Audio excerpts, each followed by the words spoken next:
Okay, you convinced me one more time. Howdy folks, welcome back. It's Tom Moto-Resto LLC, Braden, Florida. This is video number 2 of the GPz project I'm working on for a customer. And I'm going to focus on the carbs right now, and I'll give you a quick walk around again on a couple of things that I think are of interest, which will be part of this job. But again, I want to stick to the carbs right now. Stay a little bit more organized or orgasmized, whatever you want to say. All right, in video 1, I mentioned a couple of things that I haven't thoroughly, explained. First part is these enricher pickups. I did mention those. Let me zoom up on that a little bit better. We'll do number 2's there because the camera's pointed at it. And so that's a little brass pickup for the enricher circuit. So when we open the enricher up, depending on what it is, it could be one of these plunger type. Hi, there's my foot right there on the side of the carb, or one up on the handlebar that actuates a cable. Doesn't matter. So we pull this open. It opens a vacuum port in the main throw of the carburetor, and that allows vacuum to pass through and pick up in this circuit, which essentially vents up inside the diaphragm area where the vacuum diaphragm is. That's where it picks up some air as well. But essentially what it does is it makes a vacuum possible to pull up on this tube. So it'll pull fuel that way into the carb and enrich that circuit right directly in through that spot that is what I mentioned before, right part of that vacuum diaphragm. So it enriches the circuit up for starting only, okay? The important part of this that I did not mention yesterday, besides making sure that all these are clean, and this carb body rack here is completely clean now and verified, is the float bowl part and how it plays a role, a very substantial role in this particular type of carburetor. Now, in other videos I have done, you will see that there is a third standoff over here, which I have identified as a pickup for the enricher circuit of that particular carb, like in a K-HIM. And it usually has a fixed jet. Some of them have a jet that unscrews, like the mains here. Doesn't really matter, just as long as you understand that sometimes they're there and sometimes they're there. When they are over here, when they are over here, like on this carburetor, and you have one of those, you'll have a mating spot in the float bowl that it goes. That mating spot is, get a pointer here, the mating spot is right here. There's a hole that this goes down into.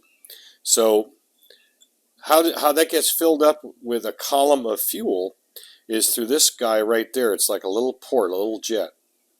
And so when the fuel level comes up, again, the rule of fluid dynamics, whatever is inside this column is going to equal the height inside the float bowl. Another reason why the float bowl, float levels are so important on these. But this hole right here is often neglected. And if this is plugged, then it won't fill up this, or at least not very much, and then you won't get an enricher on that particular carb. I know this because I did this once, a long time ago, and didn't pay attention to that. And then it wouldn't start, and I figured it out. But ever since then, I make sure that I mention this in videos number 1 and number 2. I take care of it. So that's just something to make sure that you clean thoroughly. It's very easy to do once you clean your carb bodies, which I'm going to do with some simple green, I think, because it's better for this.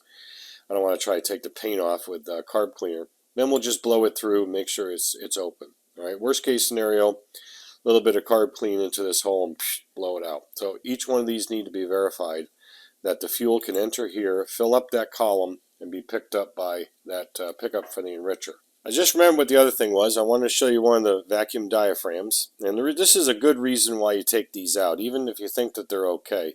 This is the one from number 1, and you can tell that because it's marked 1 with a marker. We'll just wipe that off with some brake clean or carb clean, and it won't be there anymore when we get to put it back in. But these have to be cleaned yet. And you can see right there on the needle, this thing was stuck. I had to reach into the bore and pop that up.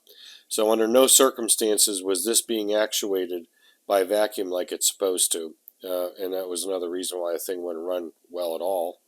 And the other 3 weren't any much better, but they were moving, but sluggishly. So this is another reason why you do this. We can take this out just by popping this up.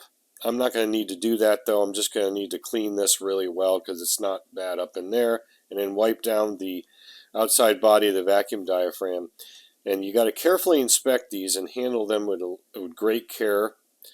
Whether or not these are available aftermarket replacement, probably are, but I don't know. I think JDM Industries probably has them, but they're not going to need to be done. They fit pretty good. They're not bunched up when you try to put them into the top of the carburetor where they don't sit into the groove. These are good. I verified on each one as I took them out. So I'll just clean these off. Usually I use a little silicone spray and just kind of dab a microfiber just to take the dirt and dust off of it. And the silicone seems to help that rubber a little bit. I've never had a problem with it, at least. And then we'll get these back in. But I wanted to show you, this is a very clear illustration as to why, even if you're concerned more about the bottom end of the carburetor, that you need to check the top end as well. All right, so for right now, that's it. I'm going to pause, and when we come back, we'll get to the point where we're going to be reassembling. Actually, I'll have them reassembled because you don't really need to see that. I mean, I'm going to put the jet kit in. I need to examine the jets first. The jetting layout for stock on all 4 carburetors is 110 for the mains and 37.5, I'm pretty sure I read that right, on the pilots, on the slow jets here. Now I'm going to open up that, when I get to that point rather, I'm going to open up the jet kit and compare the two of them. I'll come back to you when we do that, and I guess we'll do that last. Yeah, we'll just put the jets in last, but I'm going to go ahead and get the float seats back in. I may actually have new O-rings for those out in the shed. I'm going to take a look. They look okay, but there's one of them I'm a little bit concerned about. And number 2, if I have them, I'll put them on. If not, I think they'll be okay. But they are fitting all right. But, it's always good practice because, whenever you install these, especially rubber parts in a carburetor, and the minute you put gas into it, the clock starts ticking, where eventually those are going to get completely messed up by fuel over time. I'm going to do a little bit more detailed cleaning. I see a little bit more green snot down here on this pickup. We'll get that out of there. And I guess they aren't completely clean then, Tom, huh? And then, like I said, I'm going to get these in, get the floats in. I'm going to show you the float height on this carburetor. I mentioned before how these are a little different than like K-Hins and other Makinis. I have the service data printed out, which I'll show you on that. But let me go ahead and get up to that step or up to that point, and then we'll fire the camera back up, and then we'll take it from there. Okay, folks, as promised, we're going to do float levels now. Show you how we do that on one of them at least. And got everything all cleaned. As I said, the main bodies, the rack is clean. Everything's clean. I don't have the jets in. I said that before. I'm going to put them in last because I haven't even looked at them from the jet kit yet. I want to compare them to the numbers on the service data. Speaking of service data, I mentioned the float height stuff. So let's take a look at that.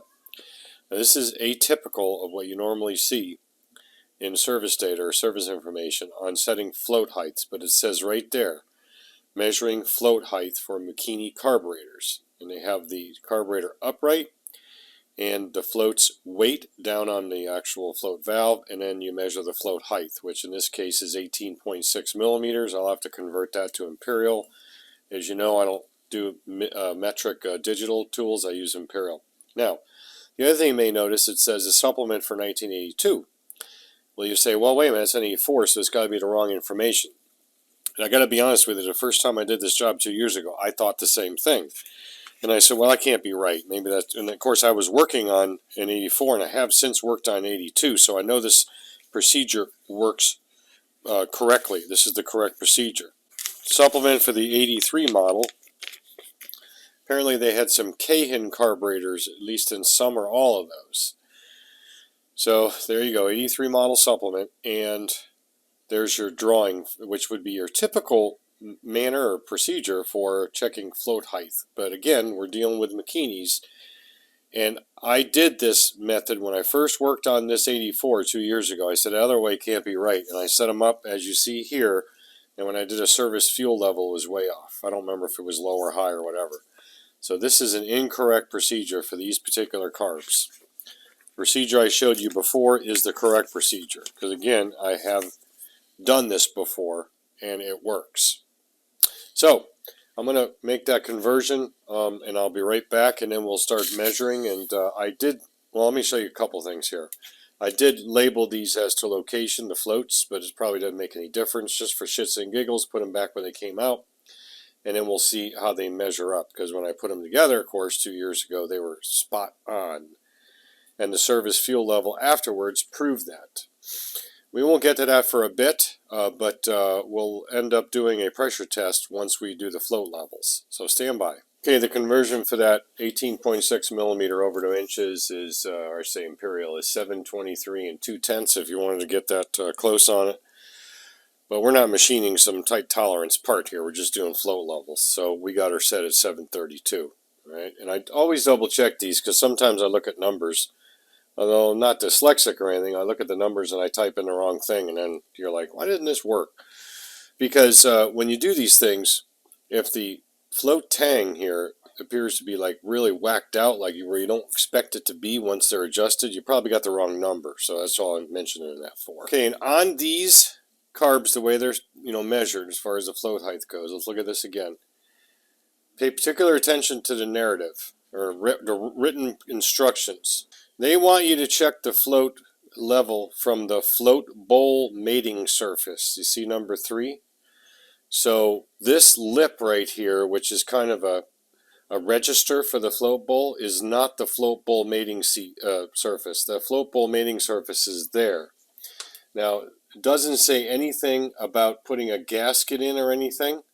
Because that will obviously change that dimension if you measured it that way. But it just says, to measure it from here. I don't remember if I did it with or without the gasket. I'm sure I didn't because it doesn't say that.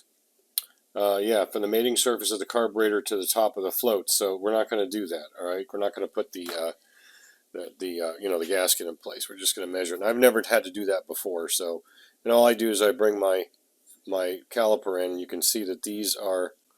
So in these, you can see they're measuring low. All right, so what's happening is they are protruding into the carburetor float bowl too far, thus it will close this valve too soon. Now, why that happened, I don't know. Probably what ended up happening was when I set the float height and I redid a service fuel level, it probably adjusted it to this level because this is only a baseline. All right, this is a baseline to get you there, to get you close. Let me check the other one here, number 3, and see where it's at. That one's a little bit closer, but not by much. Whoops. Number 1 is about where number 3 was. So, yeah, number 2 is a little closer. So here we go. Now we have to make a decision what we're going to do. And what we're going to do on this is we're going to adjust it to the float height in the service manual because I will be doing a service fuel level on it. But I don't want to trust this as it sits. I mean, I could, but I really don't want to trust it as it sits because each carburetor is a little different. Manufacturing differences, differences of the float seats, the float needles, which are in this case they're aftermarket, and other factors.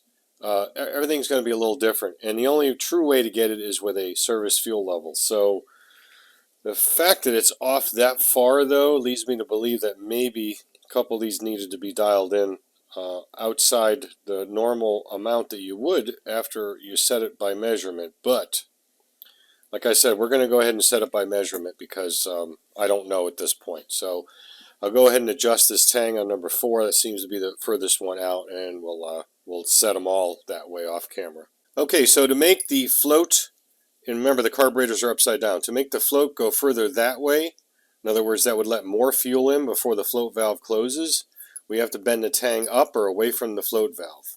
Yeah, I just bent up a pick tool so we can get in here and get underneath it, and we'll go ahead and pick that up now because it's pretty easy to do. So just bend it up.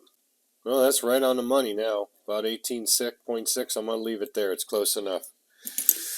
Now I'm thinking, and this, it kind of looks right because the float tang is now parallel with the actual float body there, the bracket, but yeah. I guarantee it's not going to be right. When you put a service fuel level on this, they're all a little bit different. So what's going to happen is the fuel's going to push on this. It'll start to close it off. And you see this is already it's bottoming out onto the body. So, yeah, I don't think that's going to be right. So maybe we'll rethink this here a second. Stand by.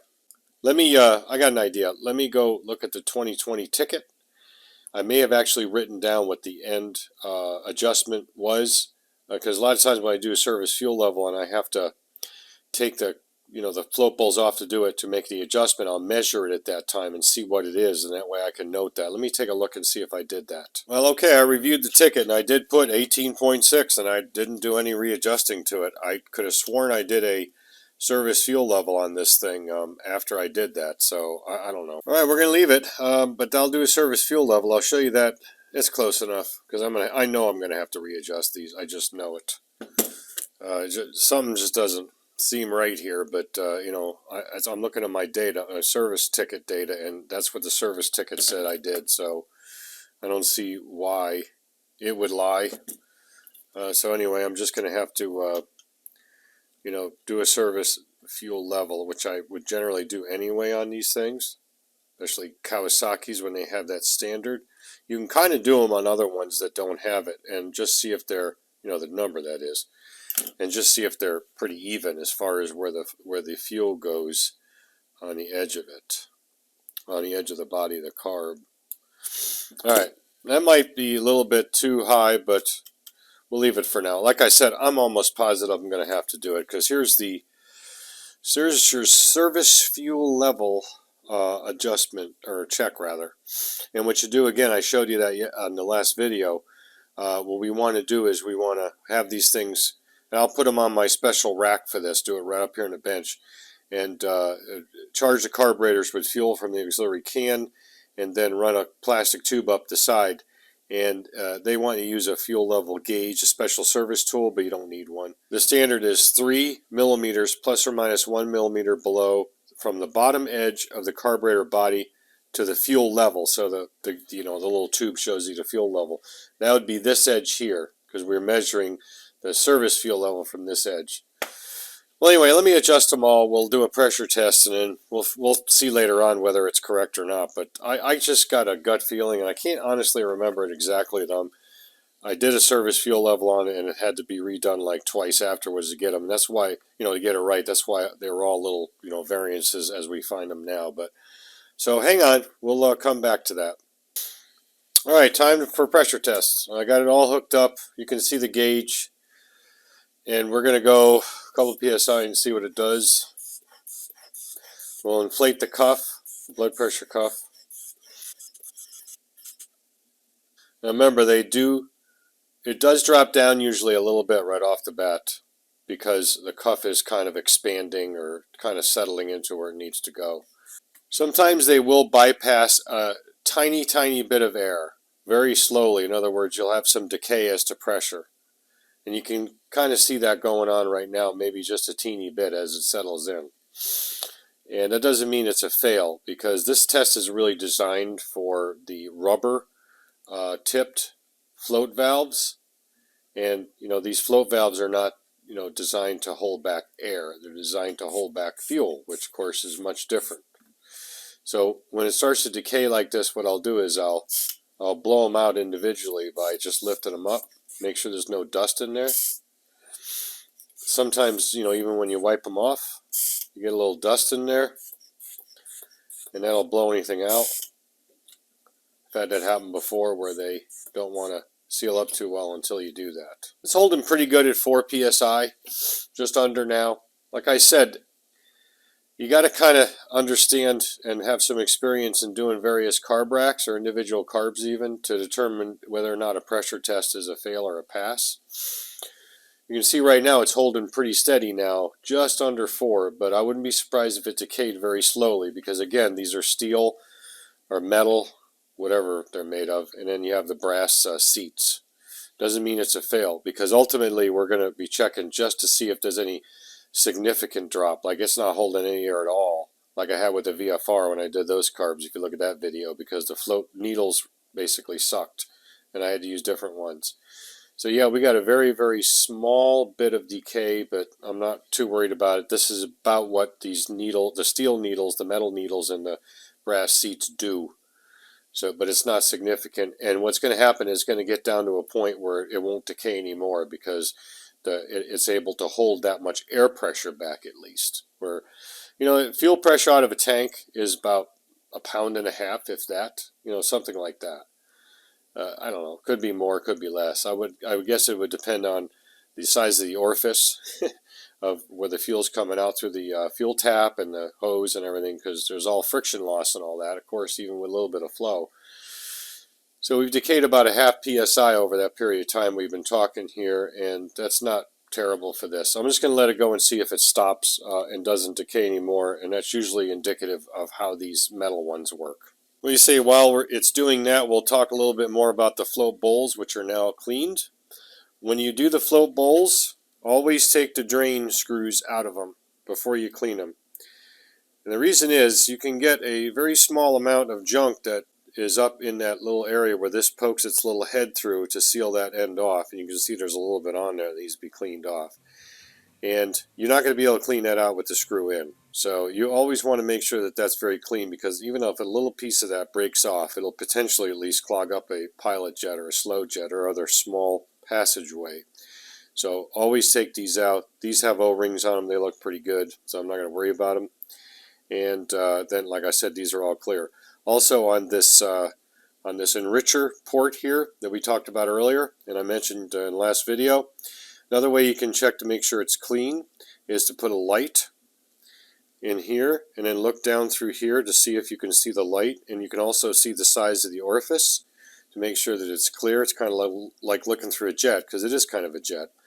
And then also if it's blocked off a little bit, you can stick a piece of wire. I actually use jet reamers, just one that's smaller than the hole, and kind of warble it around. And in here, what I ended up doing was I used a metric drill, that size there. And I don't know what size it is. I'll have to go look it up, but it doesn't matter. You don't want to take any material. That's why having a metric drill bit set is kind of handy. You just stick it in the closest size and just swirl it around a little bit, and it takes out the junk in there. I did all 4 of them that way. 3 of the 4 were good. One of the 4, when I did the flashlight thing and looked down the hole was smaller in size than the other ones, so I knew there was some junk still in there. So I got it out, and then they're all the same. So that's just something to keep in mind when you clean these things. Definitely take the the drains out, and like I said, the other stuff as well. We're about 10 minutes into it, and we're pretty much stuck at 2.5. So we're good. It's not moving hardly any more, if any. If it is, it's just very slowly. This is definitely a pass as far as a pressure test goes. I mean, there are some racks with the rubber-tipped ones with all brand new parts that you could pump it up to 5 psi and leave it for a week, and it would still be there because they seal just differently. But remember, again, I can't reiterate this enough. These are designed to seal fuel, or restrain fuel, not air. So if it passes a test with air, definitely going to restrain fuel. So we'll go ahead and break this down now. We'll get the jet kit out, take a look at that, and compare it to the OEM jets. Well, that's not going to work. Customer gave me a stage 3 kit that's dated from 1989, and stage 3 would be most likely with pods, with either velocity stacks or something. It comes with 180 and 185 main jets. I don't know if that's a Dynajet size or if that's whatever. It says Dynajet, but these have 180 and 185 stamped on them, so I kind of doubt it. They look just like regular Bikini jets. There is no way you're going to be able to go from, what is it, a 110, I think, is the OEM jet on this, up to a 180 with just an air filter change. It's not going to happen. So we're not going to do that. We are going to think about this a second and then come back to it. Well, okay. So this Dynajet kit isn't even complete. It's supposed to include, well, it does include the instructions, and actually to change out, they want you to drill out and press in and use some adhesive they include, which is probably all dried up. I believe it's the main jet, the main circuit, rather, air jet, and somebody's on drugs if they think I'm going to do that. Plus, it's supposed to come with new springs for the vacuum diaphragms. They're not in there.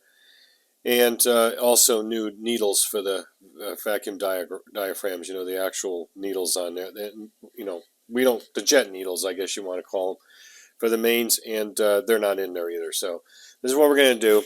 We are going to go with, since it had 110s, we're going to put 112s and a halves. 112s and a half? Yeah, 112 and a half in them. And that's where we're going to stay for now. And what we're going to do then is we're going to try it out, and if worse comes to worse, we'll put in 115s. I have 4 of each in the bikinis. there is no way in hell that you're going to get away with putting a freaking 180 in these things. I mean, that's nuts. So 110 to 112.5 is about right for something like this. One step basically. And just it's got a aftermarket exhaust, big deal. But the air intake is really the important part. And we're only doing just a regular K&N style filter that fits in the OEM location. It's not pods or anything. And I wouldn't do all that if I was doing pods. If I was doing pods, now it would be better with the actual needles for the diaphragms, but I could probably get it to run pretty smartly. It would pods just doing some finagling with the jetting. But for this, I think it's going to be pretty basic. We'll just do the 112.5s, and then we'll try it from there. Because there's no way in hell we're doing 180s. That's not going to happen. I know Dynajet kind of uses their own measuring system, but the jets that are in the package are listed as 180 and 185, so they look like Makini jets. And they're, you could drive a truck through those things, so we're not doing that. So this is what we're going to stick with. I got the pilot jets soaking in Simple Green. Unfortunately, my ultrasonic cleaner took a shit, so I'm having to do a lot of this stuff manually. I got to get another one. So what I'm going to do now is tighten these down, get these pins seated where they need to be, as I mentioned before, and then we'll get the float bowls back on once we get the pilots in. Yeah, I forgot I was going to show you this. So the pins are not seated yet. They'll only pretty much go on one way, and this one in particular can't go over here because the idle adjustment rod here, the screw is in the wrong place. They only go in this way. They all go in the same way. If you try to put these in over here, oops, can't see. If you try to put these in over here this way, they don't want to go in all the way. So you just kind of try them first to see which way they want to go. And when I go to seat these things, I don't tap on them. I don't want to do any stress like that. All I do is come in here with a pair of needle nose and just squeeze them, seats them in, and then you're done. There is a feature on that float bowl that will help restrain these if they decide to want to jump out and do some other things in their pitiful little lives. And that's right there. So they're not going to go far left and right with that cutaway in the float bowl. So just wanted to show you how I do it. Do it how you want, but that's how I do it. I don't wrap on these things ever, unless it's an absolute necessity to tappy tap tap a little bit. Now those are home, we'll tighten those up and then do what I said before. I'm going to do that service fuel level test. I'm only going to show you this one because this video will be long enough as it is. So what am I on? I'm on number 4. 1, 2, 3, 4. This is a tool I made up which has a little drain on the bottom. Supposedly, theoretically, it drains off that extra amount of fuel. It might have a little bit of air bubbles in it, but it works sometimes and it doesn't work sometimes, so we'll have to see. And put a little tray underneath there. Anyway, we'll see where this one's at. First thing I do is I charge the carburetors with fuel. Now, all the float bowls, of course, are on and tight, and I do have the drains back in. Don't ask me how I remember to do that, because all you got to do is do that one time. You got gas everywhere. So the first thing I do is I set this thing up and let it run off static pressure for a while and see the inevitable overflow if you got the float levels wrong. And I got to be honest with you, I'm not 100% sure about that. I set them to what the service data says, but they were way different, as you saw. And that was probably because they got readjusted from a service fuel level, or somebody else has been in here. That's possible. I don't know. But I kind of doubt that. My hose is just taking a dump. Well, that's better than something else taking a dump. Dang it, I didn't want gas all over these carbs. Yeah, my plastic, yeah, that sucks right there. I'm going to have to fix that. Stand by. Well, that was embarrassing. Okay, let's try that again. A bad piece of tubing on there. All right, got that fixed. And let it sit again for a few moments. See if it decides to overflow either out the vents or something. May actually come right out the front of the carburetor here if it goes up too high in the mains. This is not gas. That's WD-40 from before, because I lubricate these up with WD-40 usually. When I get done cleaning them. So tick-tock, bring you back in a few. Well, so far, so good. No leaks or anything. So we'll go ahead and do number 4 here, closest to you, and see what happens. I'm going to go ahead. Well, actually, no, wait a minute. I got to check the level on this. You want to make sure it's reasonably leveled. Now remember, folks, when they're on the bike, they're a little lean forward, and this test is really designed to be in that position. So right now it is a little bit forward. That's okay, and it's pretty much level that way. X and Y, it's okay for our testing purposes here. Now we got some air in there, but we'll bleed that down. Okay, now you see the fuel level is right there. That's where the fuel level is inside the carb too. This is supposed to be 3 millimeters, which is 118 thousandths below the bottom edge of the carb. So let's zoom you up here, and you can see the hose. Whoops, I can't see it now where the fuel level is. There you go. So there's your hose. There's your fuel level. We'll line this up, and yeah, it's definitely low. Bottom edge, yeah, it's way below that. I have these things set pretty high, so I bet you there's an air bubble in here somewhere. I bet you there is. We may have to switch to a different one. Sometimes they are a little finicky this way, so let's take this off and see if it goes up. Yeah, there we go. See, there's an air bubble in it, and that's why it screws it up. So now it's up higher. So you got to play with it. I could kind of see it right there. So that is about right. It's close enough. So you can see that. There's your bubble, the top of it. Not bubble, but the top of the fuel. And let me turn, well, actually it's leaning a little bit. Let's do that. That's pretty close. It's within a millimeter, which is 30 thousandths. So, hey, that's all right. So I would say that service fuel level is okay, all right, on that particular one. So I'm going to do the rest of them now. You get an idea what I got to do. And sometimes, like I said, you got to mess with the testing equipment because I don't have the right exact part here, but it works. So now we'll move on, and I'll come back when I get them all done.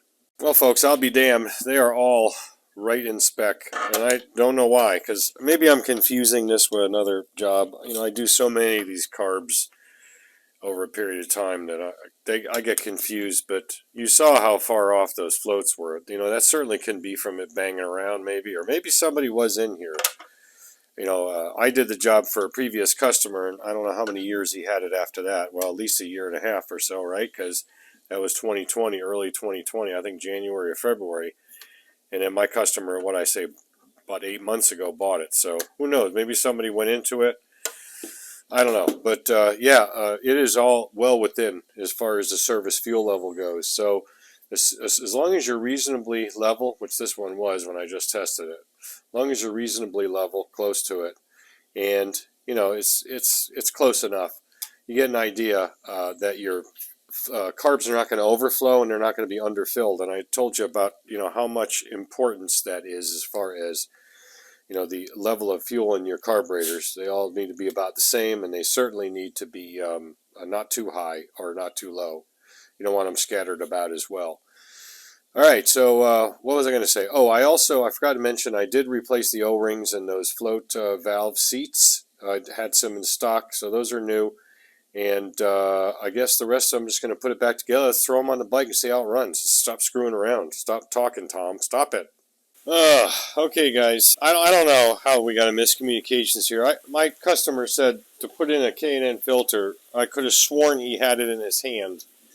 When he came over here, I called him just a little while ago, and he said, no, I need you to get that. So I don't know how the hell that happened. I could have sworn he had it. So I don't have a K&N filter for this. I got the carbs back in, but I don't have the rear spring bands on because these are nightmare to get in and out, just in case I need to do some changes to it. But it's good enough to start it up and check it right now, see how it runs. So I'm going to take you off the lapel mic because it does a shitty job, but it is pouring outside with thunder.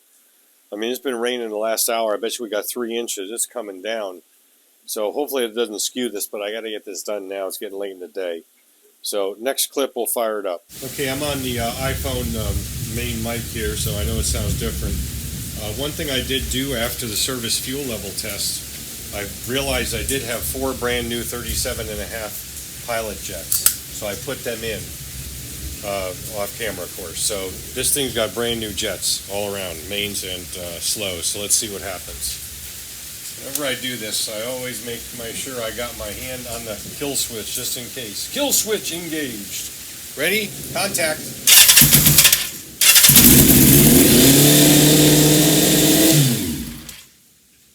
Aha. Why is it doing that? I wonder. Oh, you know what? I bet he did. I bet he turned that idle up because it was running so poorly. Let me back that down. All right, let's try it again. What in the hell is going on? He said when he first started it would want to rev, so there's a problem. I got to figure out what's going on with that throttle cable. It's barely moving here. There's something jammed up in it and it's holding it open. I don't know what happened there, so stand by.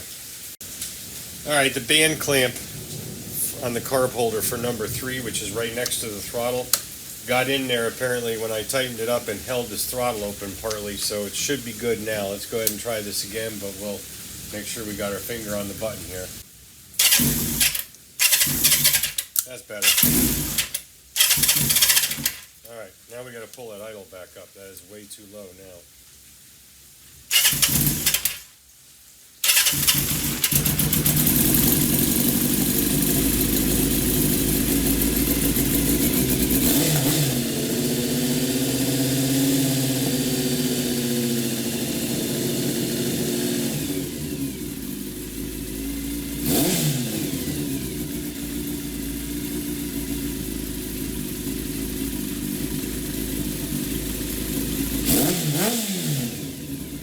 There we go.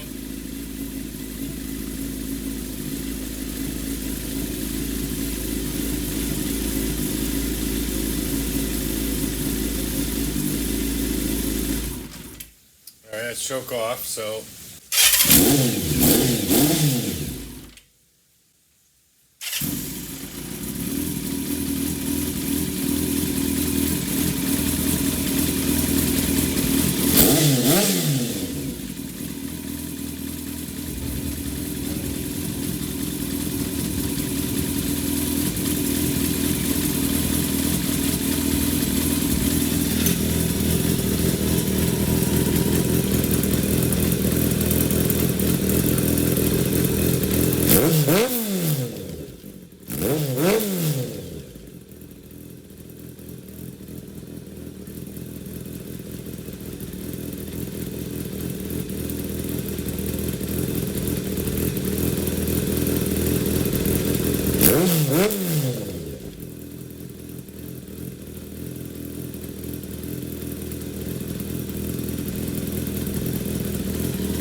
Just trying to enrich her again.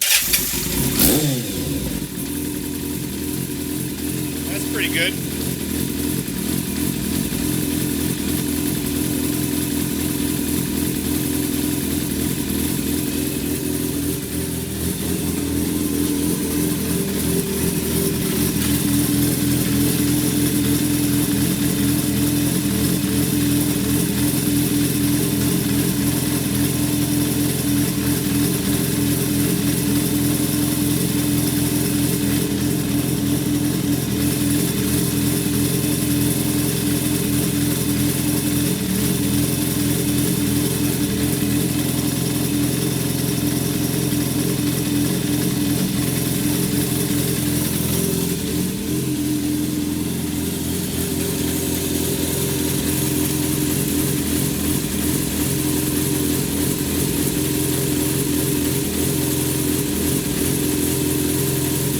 Go ahead and check exhaust temps.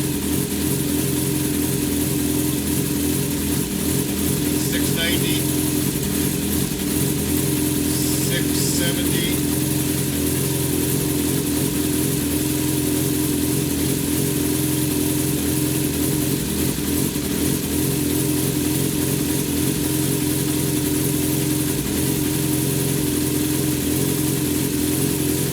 Number 2 is a little cooler. We'll probably have to dial it in with some changes to the pilot screws, and also I need to resync it and synchronize it. But they're all about the same. They're very close. Except for 2. Yeah, okay.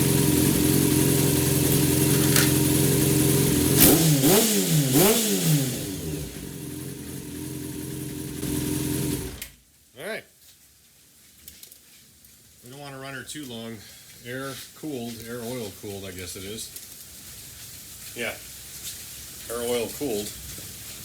No drips, no leaks.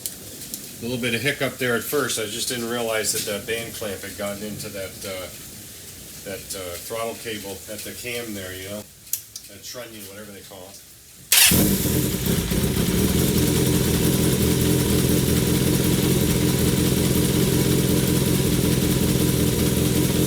Yeah, I got to do the. I set the pilot screws at 2 3/4. They were at 2.5.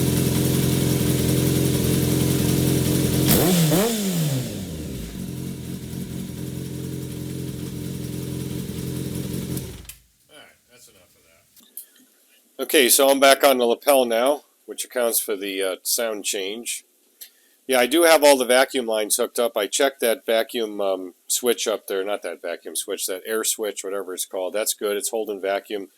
The other one is capped off where it would normally go to the fuel cock. So I don't have any vacuum leaks. So yeah, that's why, you know, shit like this happens. It didn't rev up too high. It only went up to 4,500 or so, which I didn't like at all. That's why I killed it those 2 times when it did that. But this has been running. It's not like the cylinders are dry. It just wasn't running well. So yeah, it'll be fine. But let's try one more time for shits and giggles.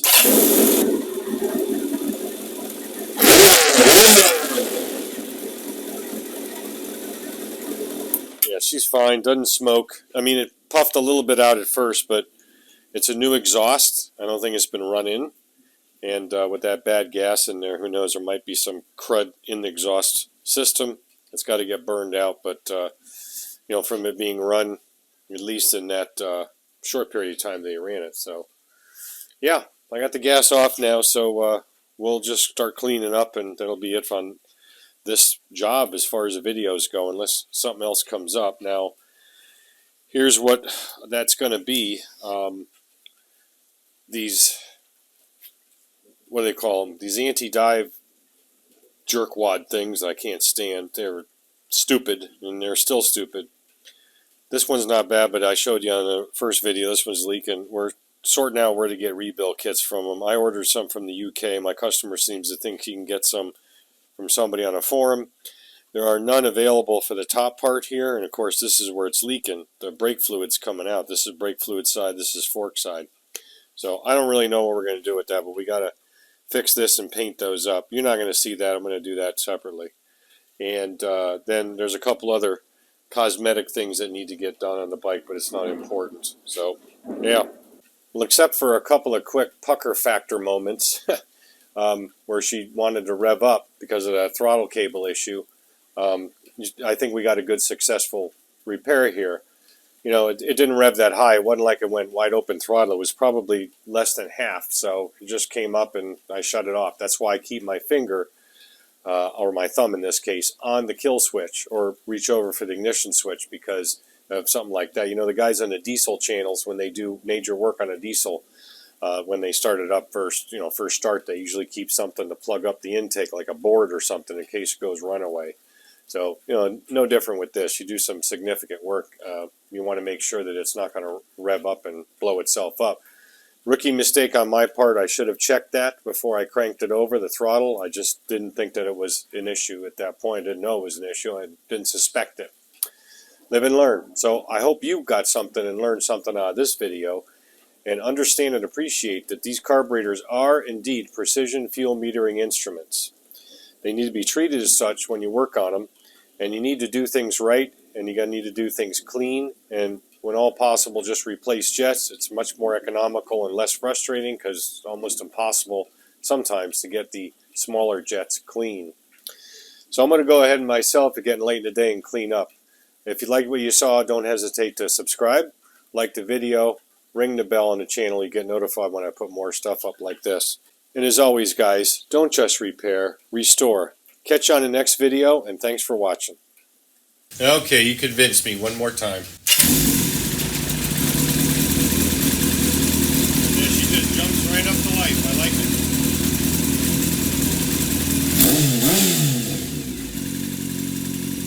All right. That's it. No more. I swear to God.